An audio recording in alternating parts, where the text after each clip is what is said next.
Well, after 57,000 miles, it's finally time to do something more than just change the oil on the 21 Highlander. But first, we need to get it cleaned up.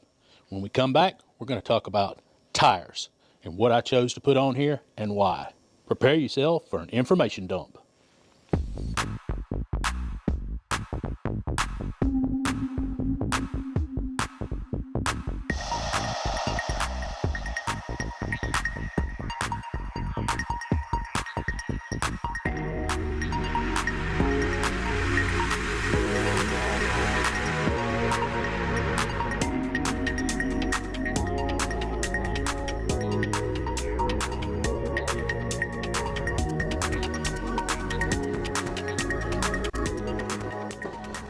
So, like I said, we have reached 57,300 some odd miles with our 21 Toyota Highlander. And so far, all we've had to do is basic, very basic maintenance. The oil changes, changed air filters, cabin air filters, and that's about it.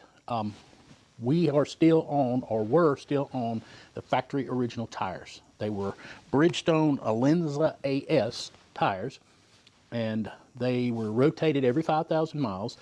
This vehicle, we have made a trip almost to the West Coast. We went to Arizona, Nevada, Utah, and through Colorado and back here to central Mississippi. And we have taken a road trip to Charlotte, North Carolina, which is almost all the way to the East Coast. We've been into southern parts of Florida. We went to Orlando and back. This vehicle has made a lot of great road trips for us with zero issues. And it was all done on the factory tires. One caveat, I did have one flat on this vehicle, and that the nail hole was in a spot that was not easily repaired, so I ordered one tire, used tire, off of eBay, and it was in a matching 32nd of an inch to the rest of the vehicle. So 3 of the tires were original factory to the vehicle, and I put another one that was a factory tire back on the vehicle. I can't say enough good about these tires. I know a lot of people have complained about them, said that they wore out too fast. I can see where possibly if they drove all in town, city driving, these tires do seem to have a softer, somewhat softer compound, and they are a lower rated tire as far as tread wear. I've kept the air pressure on these tires. I believe it's 36 PSI is what's in the door, and I usually run them closer to 40. And I have had very good luck with the original Bridgestone Alenza tires that came on the vehicle. Now, with all that said, I already had in mind, because of past experience with a particular brand of tire, and I already knew what I wanted to use. And that was the General AltiMAX RT43s, and they have transitioned away from the General AltiMAX RT43s, and they have gone to a General AltiMAX RT45. I did, back when we had the 2015 RAV4, that is what I chose to put on that vehicle at that time. And those were, I can't remember the exact dimensions, but they were 17-inch tires. And I had been on the factory tires, and I installed a set on the back when I put the 2 new tires on the RAV4. And when I went in to buy I bought 2 more new tires, and I wanted to put on the front. And when I went in, and I looked at the mileage, the guy told me, he kind of asked me how my tires had been doing, and I told him, I said, they were great, hadn't shown any wear at all. And he said, well, you've got, by the mileage that you're giving me now to the mileage that when we put those tires on, it's been 44,000 miles. I said, do what? I had not realized that we had actually put 44,000 miles on those 2 new tires that we had put on the rear of that RAV4.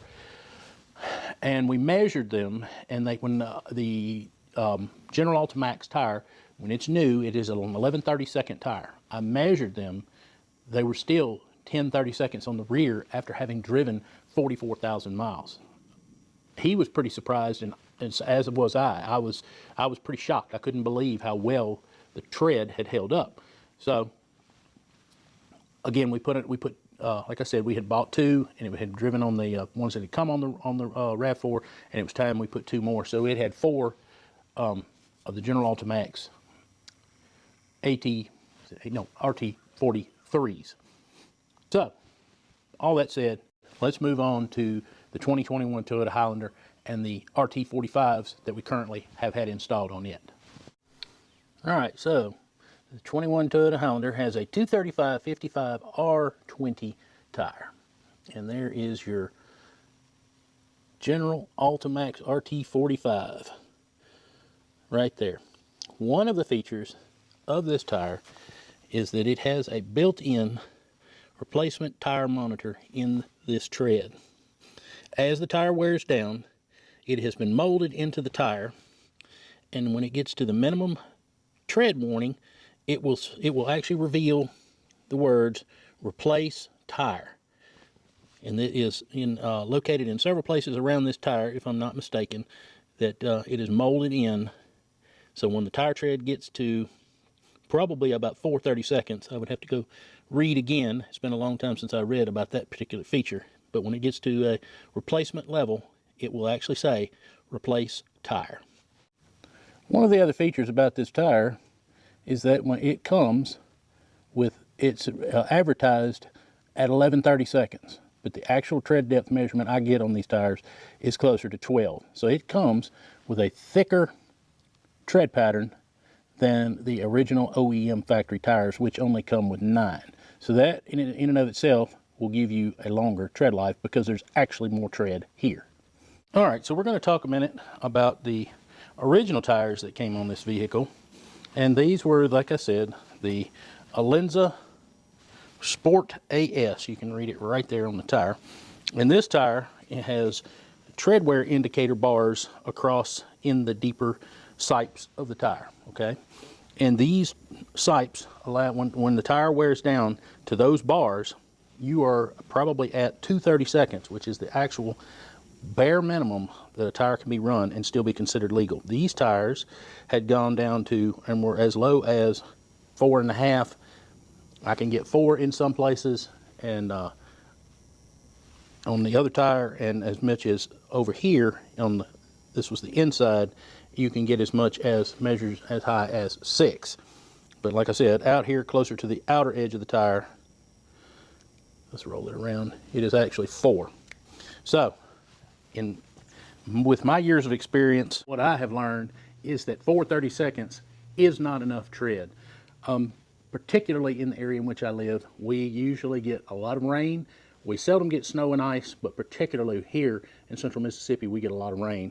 And when you start getting below 430 seconds, you're going to end up with some situations in which you're going to have hydroplaning and loss of control.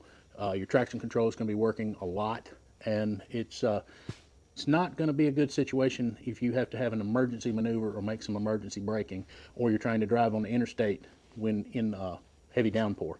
You're not going to have the control that you're going to need. If you live out in the southwest where it's dry a good portion of the year and you don't have to be in a lot of water, you probably can run your tires on down to the 230 seconds. But if you're in an area where you get a lot of rain, not a good idea. All right, so I wanted to do a little comparison with the Bridgestone Alenza Sport AS compared to the General AltiMAX RT45. I went on to TireRack.com, which is a company I have actually used before. I have purchased tires from them. They're a good company, but they also have a lot of information on their website about these particular tires. They have reviews, they have all the specs. So I went on there and I went through each tire and I looked and I got the specs and I got some reviews and I have some notes on my phone. So we'll go through and we'll start with the Bridgestone Alenza AS Sport AS. It is a crossover SUV all-season touring tire. And like I said, that is what came factory with the 21 Toyota Highlander. They are the original equipment, and they have been decent tires. Now, we're going to move on to the specifications. They are a 235/55 R20 tire. It talks about the load range. We're going to talk about the UTQG a little bit later, but these are listed as 500 A on traction and A on your temperature grade. We'll talk about the UTQG again, like I said, in just a little bit and give you an understanding of what that actually is. They have a max inflation pressure of 51 psi, a new tread depth of 930 seconds. They weigh 30 pounds, and the overall dimension is a 30.2 inches. Country of origin is the USA. Now, we're going to go in and we're going to look at the ratings and reviews chart, and it gives a breakdown and compiles of all the ratings of customer reviews. The best in category, it says, was 75%. Average price, $261 a tire. The miles reported were 1.5 million. And it came in when they talked about was it recommended. It was a 5.3, which was fair. They were so-so. Wet traction, it came in. These were good in wet traction. They were 7.9. In dry conditions, came in as good, 8.4 rating. Winter and snow, not so good. Came in fair, 5.8. Comfort and ride, which I can attest to, these tires ride very nicely. It was 8.1, gave you a very good ride. And tread wear, 5.2, which is fair. And as you know, I can't say anything negative about them. They were kept rotated about every 5,000 miles. This last 10,000 miles, I didn't rotate them. I knew I was going to be replacing them, and I looked at them and said, they're about equal. There's no real point in rotating them and going through the trouble. I made sure they were aired to the proper pressure, and we just kept riding on them because I knew, and within the next 5,000 miles or so, I would be replacing them. So we skipped the last rotation. Now, I did get a couple of reviews on these tires from the Tire Rack website, and it said, and this was from a 2019 BMW X7 xDrive 40i. That's a lengthy name for a BMW, but all that being said, it was a comparable vehicle to the 21 Highlander, similarly styled, similarly, it's going to be a similar style vehicle. And they gave it these tires a 3.4 out of 5. They said on this car, these tires lasted about 20,000 miles, so they need to be replaced about yearly, according to the way this reviewer uses their vehicle. After trying them in central New Hampshire winters, we learned they were okay on snow and ice when new, but after 5,000 miles, they don't give much winter traction. We've gone through 4 sets of these now and run winter tires in the winter, which if anybody who lives up in the northern climates knows if they have snow and ice, they're going to have to run a Blizzak or a snow and ice rated tire. So these tires just are not that. They said that they were had driven on the tires about 11,000 miles as reported in this particular review, and they also said that they drove mostly in the city. So if they're having to replace them every 20,000 miles and they're using them mostly in the city, that can be part of why they're only getting 20,000 miles. Next question is, and we don't know how they took care of their vehicle, did they rotate their tires every 5,000 miles? They might have needed to rotate their tires more often if they're mostly city driving, because that's a lot of turning, a lot of cornering. It's going to wear the shoulders off, and the tread wear is just going to go away a lot faster driving them in the city. So let's go to the next review. Okay, this was February 3rd of 2024, this year. Tread was essentially toast at 15,000 miles. Not that I mind having to replace them, because they were horrible all-season tires. Constantly fishtailing around corners in the rain and zero traction on anything snow or ice.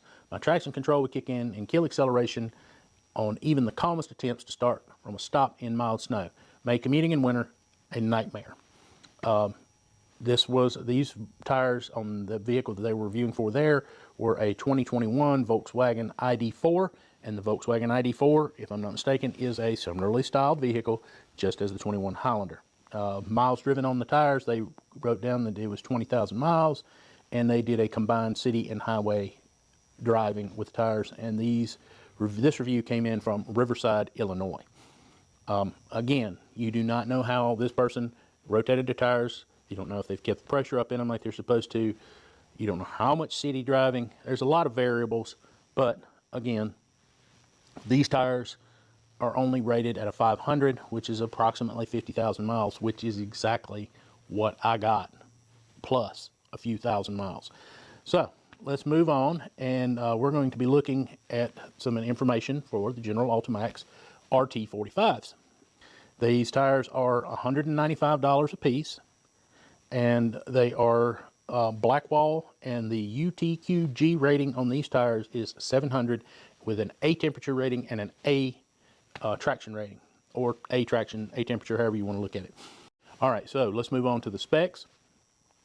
The specs for these tires was the load range, and there is an SL, and the UTQG rating, as I said, was 700 AA. Max inflation pressure is the same as the Bridgestone Alenza, and it comes in at 51 PSI. The tread depth for the General AltiMAX is 11 30-seconds. As I said, they come new with 2 more 30 seconds of tread compared to the Bridgestones. Tire weight, they weigh exactly the same. They're 30 pounds. And country of origin, it says they are made in the US of A. So, on the ratings and reviews for the General AltiMAX, where they did the breakdown, consumer surveys, the General AltiMAX RT45 rated excellent. They're best in category, 93%. Price as listed here was $196. Miles reported, 1.9 million miles were reported for these reviews. Recommended, 8.8, excellent overall rating for the tire. Wet traction, 8.8, excellent. Dry traction, 9.1, excellent. Winter and snow, 8.0, good. They did okay according to the majority of the reviewers in the snow. For comfort, they got an 8.7, which was excellent. And as far as tread wear and life, it was an 8.8. The General AltiMAX came in as excellent. Now, we're going to read a few reviews that came in, and this particular vehicle, while it is not an SUV style vehicle, it is still for the RT45 because they make them for all makes and models of cars. This review was for the 2008 Honda Accord Sedan LX. This is my third set between two different vehicles. One reason I purchased these tires is because of the sidewall. Cars with aluminum rims have problems with air leakage using many different tires. These tires hold air better than most. We have extreme weather changes, temperature changes, snow and cold. We usually do not have to air up during the winter for the first couple of years. As the tire breaks down, we usually have to add air a few times before they're worn out. These tires in the past have leaked constantly. Let's reread that again. Tires we've used in the past have leaked constantly, even after having the rims brushed. On two different makes and models of cars, aluminum rims can be difficult. So, this reviewer has said that they had less problems with air leakage on aluminum rims using the General AltiMAX. And they have used them on 3 different sets on 2 different vehicles and have been very pleased. They gave them a 4 out of 5 rating. Another 4 out of 5 rating, and this was from a 2015 Honda Civic Sedan LX. So we've been running the AltiMAX for years on both sedans and SUVs. They have great all-weather performance and exceptional durability. In our opinion, you can spend more money on an all-season radio, but you can't get a better tire. And that has also been my experience. And this was from Springfield, Missouri, and they drive mostly in the city, according to what they have stated here. This review was from September the 7th, 2023. Now, 5 out of 5 rating. I know good tires when I look at them before purchasing. That's what I did for this tire. I am correct. And this person bought them for the 2015 Nissan Rogue S all-wheel drive. They have reported that they drove them 4,000 miles, and their driving conditions were mostly in the city, and the location is Tobyhanna, Pennsylvania. So I found some reviews on the General AltiMAX where people were not satisfied with them for whatever reason. Real World Garage, we're going to give you what people thought was good and what people didn't like as well. And this seems to be a common theme with the General AltiMAX, so I'm just going to go on and say that. I haven't particularly noticed it. I'm not too fussy about this kind of thing, but people are noticing that they seem to be noisier. So if that can be an issue for you, you may want to take that into consideration when you're looking at the General AltiMAX. This reviewer, and this came in on October the 16th of 2022. These are the most noisiest tires I have ever had. They're like running 33 mud swampers on the highway at 50 miles an hour. I highly do not recommend them if you want to listen to your radio or take long trips. I think they may be being a little bit hyperbolic, because there is nothing like running 33 super swamper mudders on the interstate at 50 and 55 miles an hour. That will slap run you out of the vehicle. Miles driven is 27,000 miles, and this was on a 2016 Subaru Impreza. And they are from Mattoon, Illinois. So, not all reviews can be taken as 100% accurate. Like I said, this was what they felt like. I think they're being a little hyperbolic. This reviewer gave a total of 3 out of 5. It's a 2014 Hyundai Sonata, the 2.0T Limited. I was a longtime fan of the RT43, which was the tire that just preceded this one. I put them on numerous cars, numerous times, and recommend them to everyone I know. The RT45 is not a replacement for the RT43. These tires are very loud, have poor straight line tracking, skittish on the highway, ride hard. I also have significant shimmy despite 3 attempts at balancing. Not sure if one of them is defective or what. I'm extremely disappointed. This was someone from Boston, New York. They drive mostly highway and they have an average driving style. There again, maybe they're being hyperbolic. Maybe they actually have a problem. It's possible that they could have had a bad tire. That does happen occasionally, and that happens with everybody. It doesn't matter if it's Michelin or Goodyear or Cooper or any of them. Any tire manufacturer can have a defect in a tire. So let's go on to this final review, and they gave it a 3.5 out of 5. And they go on to say that not a RT43 replacement at all, and is its own new tire type. Just all marketing to say it's a replacement. It is a fully new tire and would be an error to think it's a 43 replacement. Judge on its own merits. Definitely a different rolling profile and road feel, squirrelier roller skating feel, none of which I have found at all. Firmer sidewall, which some will like the change and others will miss the soft ride of the 43. More noisy, low rumble, distant belt sander sound, like a road and tire trying to sand each other down. Firestone did not get the balancing right, or it's the tires. Time will tell. Hope we do not get the unending Cooper CS balancing troubles. Not sure what they're referring to there. Very good wet traction. Snow is untested. End your 43 loyalties now, or buy the last ones in stock, as the 45 is no match or replacement. Go back into the market and start shopping anew. The 45 is just a basic tire in the class and drops into the faceless, crowded pack without the value of the 43. Sip a cocktail and shed a tear. The 43, rest in peace, 43, General Blewett. Okay, little hyperbolic. That when they have the tires on a 2011 Mazda 3 4-door I-Touring, and they have driven them a grand total of, I think, what it says here, 800 miles. So, and they use the tire combined highway and city. So, I don't know. What can I say? Like I said, I wanted to give you a few reviews, the good ones, and some of the ones where people didn't think they were so good. And the biggest thing I think I have seen with these tires is noise. Some people are quite fussy about that kind of thing, and they think that they may ride a little harsher. So, all right, so it's the next day. I had hoped to be able to shoot some video long distance with Grumps and have him in here. Grumps has over 50-something years of experience with tires. I'm at 30, but I know he had a lot to contribute to this, and we weren't able to make the technology work. He's 250 miles south of here, so it is what it is. But we did get on the phone, and we did discuss a few things, and I jotted a few notes, and Grumps reminded me of a few things. So he's going to be here with us in spirit. So earlier in the video, yesterday, I talked about UTQG, and that stands for Uniform Tire Quality Grading Standards, okay?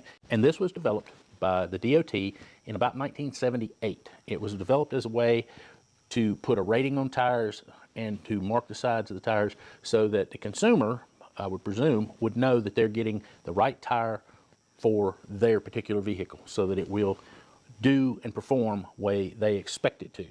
There's something that you always see and hear on the side of the when you're talking about tires, and that's tread wear, traction, and temperature. So the UTQG gives those a rating, and what I came to read in this Tire Rack article that Gramps put me onto was how they do the tread wear grades. The UTQG tread wear grades are based on actual road use, where the tire is run in a convoy on a 400-mile test loop in Texas, West Texas actually, for a total of 7,200 miles. The test vehicle can have its alignment set, air pressure checked, and tires rotated every 800 miles. And at the end of the 7,200 miles, the wear on the tires is measured and compared to a reference tire, which has been run under the same conditions. And based on those comparisons is how they come up with the different ratings on how it is expected to wear throughout the life of the tire. So, like I said, that was interesting to me because I had no idea that it was being done on an actual road out in West Texas somewhere. I think what is also important to know is that DOT doesn't conduct the tests for the UTQG gradings. Tests are actually performed by the manufacturers, and sometimes or a third-party tester. What is important to note here is some would say, well, what's stopping them from fudging the numbers? Well, if they fudge the numbers to when they submit them to DOT and don't report actual accurate numbers and ratings, then they can be seriously fined for trying to cheat or scam the system. One of the next tests that we move on to that you always hear about is your traction grades. Well, how they come up with that traction grade, it's actually it's based on the coefficient of a locked or skidding tire in a straight line on a wet surface. It doesn't look at, evaluate, or do anything for dry performance, cornering of any sort, or hydroplaning resistance. So you need to keep that in mind. Tires are put on are pulled across a skid trailer at 40 miles an hour, and it is done over wet asphalt or wet concrete. This test has kind of changed over the years and through time, and it's not a real good test, and they admit it themselves, because of today's anti-lock brakes and traction control. It is still a viable test to kind of get a good idea of what the compound of the rubber and how it's going to react in a skid situation, but it's just not real world applicable as to when the test was designed. And even so, they still use a similar kind of test, and it is based on the G-forces and generated when skid on asphalt or when skid on concrete. And there is a chart here that'll be available to you that you can look at after the video. Temperature resistance grades. The UTQG temperature grade or temperature rating is an indication of how heat is generated and or dissipated by the tire. Okay, so in other words, an A temperature grading is for speeds over 115 miles an hour. Means the tire will generate and dissipate heat and remain safe at over 115 miles an hour. A B grade was between 100 and 115 miles per hour, and a C grade is between 85 to 100 miles per hour. It is good to note that most people aren't going to be driving their vehicle that fast, but the higher the grade on the temperature, generally speaking, the better your tire is going to dissipate the heat, and the better and more likely it will be to remain solid in construction and not come apart. So we're gonna move on here in just a second, and we're gonna talk about a little bit about nitrogen. All right, so let's talk about nitrogen. There's a lot of controversy and a lot of back and forth whether or not nitrogen is worth it or not. And I've got a link here to a article, again, on TireRack.com. They have lots of information out there, right there on their website, that gives you a lot of information, probably more information than you really need to know, but it's there if you are interested to know. One of the small benefits that you can glean from using nitrogen, you're going to have less air loss over time. One of the things it talks about in this article was the construction of the tire, and it said that actually a tire is kind of like put together, it's more like spaghetti noodles, just lap one over the other, and between leaks potentially around the bead of the tire and actually leaking through the microscopic pores of the tire with regular air, you're going to lose up to about a pound a month, okay? And if you use nitrogen, it said in the article that it reduced that loss by up to a third. So you lose, over a period of time, you lose less air. Nitrogen also is a dry gas. So whereas, you have regular air that's around us that's been compressed, it's going to have moisture in it. And over a period of time, the moisture can cause corrosion of your wheels. It can, as it's weeping through the tire, it can cause degradation of the tire and rusting. And one of the other benefits of nitrogen is, like with the vehicle that's sitting over here to your left, it's just off camera, is that this vehicle sits more than it is driven. This is a date night car. It is for show, going to car shows, and for pleasure occasionally on the weekends. But this car actually sits more than is driven. So in that case, nitrogen in these style tires is probably more beneficial. Do I have nitrogen in my tires? No, I do not. I just make sure that they stay aired up and to the appropriate level as they're supposed to be. I read a lot of stuff in this article. It was very informative. It talks about, like I said, all about the benefits of the nitrogen. And when it came right down to it at the end, unless you're racing in NASCAR or Formula One, or you take your vehicle to track days where you're going to do, time attacks and stuff like that with your vehicle, what they came along and said was, rather than pay for the extra nitrogen, most drivers would be better off buying an accurate tire pressure gauge and checking and adjusting their tire pressures regularly.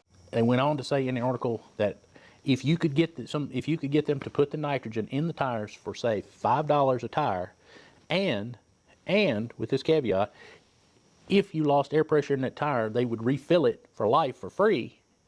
At that point, it became worth trying to run the nitrogen. Otherwise, they said what they found was that most places are charging at least $10 per tire, and they don't want to back up. If you lose your pressure in that tire and have to fill it again, they want to charge you to refill that tire again with the nitrogen.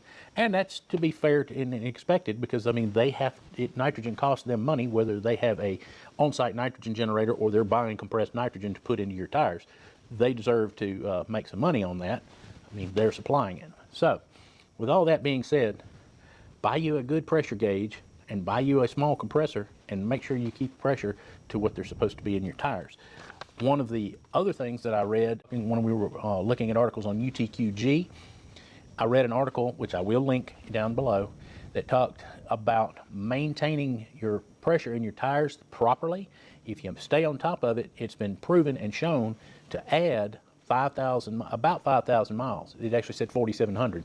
But if you look at this vehicle came with tires that were rated for about 50,000 miles, and I'm at 57,000 miles, and I have remained diligent with rotation and tire pressure. That is the most important thing you can do. So let's get into this last topic and talking about tires that have been run flat, the danger to airing them up, and so why you shouldn't do it. All right, so back earlier in the video, I told you that I bought one tire. Well, that is true, but this is the tire that they sent. When I purchased that tire, I asked a few questions of that supplier. I asked them, had the tire ever been repaired, and had the tire ever been run flat? And they emailed me back and they said no on both accounts, so I purchased the tire. 2 days later, when that tire arrived, came in out of South Florida, the first thing I said was, man, they just stuck it to me. This tire had been repaired, and this tire had been run flat. Airing up a tire that has been run flat and exhibits the signs that this one has is dangerous and could be life-threatening if you are not just very careful when airing this tire up. And let me show you why. Let me show you what you're looking for. Okay, I know most people are not going to be buying used tires, but I know what I'm looking for and will take a chance on a used tire because I know how to inspect them. If you can see right here in the video, you can see, and it's particularly noticeable right here through the branding of Bridgestone. You can see a perfect ring around the tire. And what that is when the tire goes flat, the weight of the wheel is pushing right there on that edge of that wheel, and it is actually destroying and damaging the cording and steel inside the sidewall or nylon, whatever happens to be the reinforcement in the sidewall of this tire. It is actually damaging it. So one of the other things you'll notice down in the bottom of this tire, and they cleaned up most of it, is you can actually see little rubber chiclets. What happens as the tire, it will actually cut and put a ring on the inside of the tire. On this particular tire, it wasn't as evident that it had been run flat from a ring on the inside, but it is patently obvious by a ring on the outside edge of the tire. So if you ever see a tire with this ring here on the sidewall, outer sidewall, or you can see a ring like that on the inner and you see a bunch of rubber dust inside the tire, do not air up that tire. Now, what actually happens when you repair that tire, remount it, this tire will do what is called a zipper, okay? The tire, you'll have it up, say you're getting it up close to 30 or 40 pounds, and the belts inside that tire right there, somewhere along where this tire has been run flat, will open up in a section about that wide, and it will release all 30 or 40 pounds all at once. If you're not careful and it hits you in the face, it can have debris come with it. It can, and just let alone the force of the air being expelled from that tire, and it can blind you. It can cause traumatic brain injury. There's all kinds of problems that can come along with it.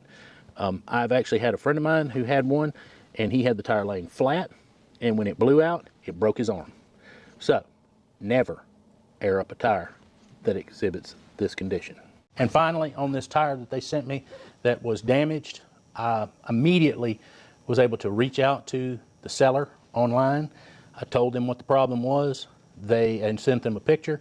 They immediately apologized and sent out another tire comparable and to what I already had on the vehicle.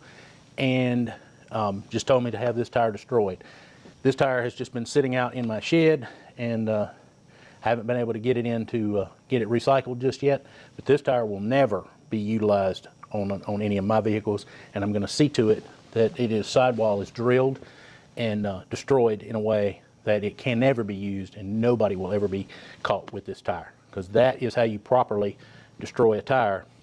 You find where the DOT code is on the sidewall of the tire, and you drill a hole right there, and that is just what is a kind of a universal standard with recappers, resellers, and such as that this tire is to be destroyed and not reused. If you drill the tire there, it can't be repaired. Well, I hope you found this video informative. I know it is a long video. It is longer than I normally like to do, but there is a lot of information to cover about tires and tire safety, and what is a good quality tire to put on your 21 Toyota Highlander. So we're coming within about 3,000 miles, or we're going to have to do some major service on the Toyota Highlander. It's going to need transmission service. It's going to need plugs, probably about due for another air filter again.